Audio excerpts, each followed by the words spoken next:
एकलव्य की गुरु भक्ति। आचार्य द्रोण राजकुमारों को धनुर्विद्या की विधिवत शिक्षा प्रदान करने लगे। उन राजकुमारों में अर्जुन के अत्यंत प्रतिभावान तथा गुरुभक्त होने के कारण वे द्रोणाचार्य के प्रिय शिष्य थे। द्रोणाचार्य का अपने पुत्र अश्वत्थामा पर भी विशेष अनुराग था, इसलिए धनुर्विद्या में वे भी सभी राजकुमारों में अग्रणी थे, किंतु अर्जुन अश्वत्थामा से भी अधिक प्रतिभावान थे। एक रात्रि को गुरु के आश्रम में जब सभी शिष्य भोजन कर रहे थे, तभी अकस्मात हवा के झोंके से दीपक बुझ गया। अर्जुन ने देखा अंधकार हो जाने पर भी भोजन के कौर को हाथ मुंह तक ले जाता है।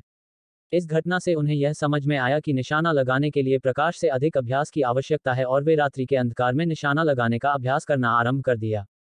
गुरु द्रोण उनके इस प्रकार के अभ्यास से अत्यंत प्रसन्न हुए। उन्होंने अर्जुन को धनुर्विद्या के साथ ही साथ गदा, तोमर, तलवार आदि शस्त्रों के प्रयोग में निपुण कर दिया। उन्हीं दिनों हिरण्यधनु नामक निषाद का पुत्र एकलव्य भी धनुर्विद्या सीखने के उद्देश्य से द्रोणाचार्य के आश्रम में आया, किंतु निम्न वर्ण का होने के कारण द्रोणाचार्य ने उसे अपना शिष्य बनाना स्वीकार नहीं किया। निराश होकर एकलव्य वन में चला गया। उसने द्रोणाचार्य की एक मूर्ति बनाई और उस मूर्ति को गुरु मानकर धनुर्विद्या का अभ्यास करने लगा। एकाग्रचित्त से साधना करते हुए अल्पकाल में ही वह धनुर्विद्या में अत्यंत निपुण हो गया। एक दिन सारे राजकुमार गुरु द्रोण के साथ आखेट के लिए उसी वन में गए जहां पर एकलव्य आश्रम बनाकर धनुर्विद्या का अभ्यास कर रहा था। राजकुमारों का कुत्ता भटक कर एकलव्य के आश्रम में जा पहुंचा।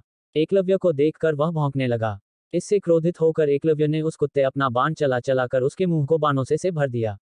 एकलव्य ने इस कौशल से बाण चलाए थे कि कुत्ते को किसी प्रकार की चोट नहीं लगी, किंतु बाणों से बिंध जाने के कारण उसका भौंकना बंद हो गया। कुत्ते के लौटने पर जब अर्जुन ने धनुर्विद्या के उस कौशल को देखा तो वे द्रोणाचार्य से बोले, हे गुरुदेव, इस कुत्ते के मुंह में जिस कौशल से बाण चलाए गए हैं उससे तो प्रतीत होता है कि यहाँ पर कोई मुझसे भी बड़ा धनुर्धर रहता है। अपने सभी शिष्यों को लेकर द्रोणाचार्य एकलव्य के पास पहुंचे और पूछे, हे वत्स, क्या ये बाण तुम ही ने चलाए हैं? एकलव्य के स्वीकार करने पर उन्होंने पुनः प्रश्न किया, तुम्हें धनुर्विद्या की शिक्षा देने वाले कौन हैं? एकलव्य ने उत्तर दिया, गुरुदेव, मैंने तो आपको ही गुरु स्वीकार करके धनुर्विद्या सीखी है। इतना कहकर उसने द्रोणाचार्य की उनकी मूर्ति के समक्ष ले जाकर खड़ा कर दिया। द्रोणाचार्य नहीं चाहते थे कि कोई अर्जुन से बड़ा धनुर्धारी बन पाए। वे एकलव्य से बोले, यदि मैं तुम्हारा गुरु हूं तो तुम्हें मुझको गुरुदक्षिणा देनी होगी। एकलव्य बोला, गुरुदेव, गुरुदक्षिणा के रूप में आप जो भी मांगेंगे मैं देने के लिए तैयार हूं। इस पर द्रोणाचार्य ने एकलव्य से गुरुदक्षिणा के रूप में उसके दाहिने हाथ के अंगूठे की मांग की। एकलव्य ने सहर्ष अपना अंगूठा दे दिया। इस प्रकार एकलव्य अपने हाथ से धनुष चलाने में असमर्थ हो गया तो अपने पैरों से धनुष चलाने का अभ्यास करना आरंभ कर दिया।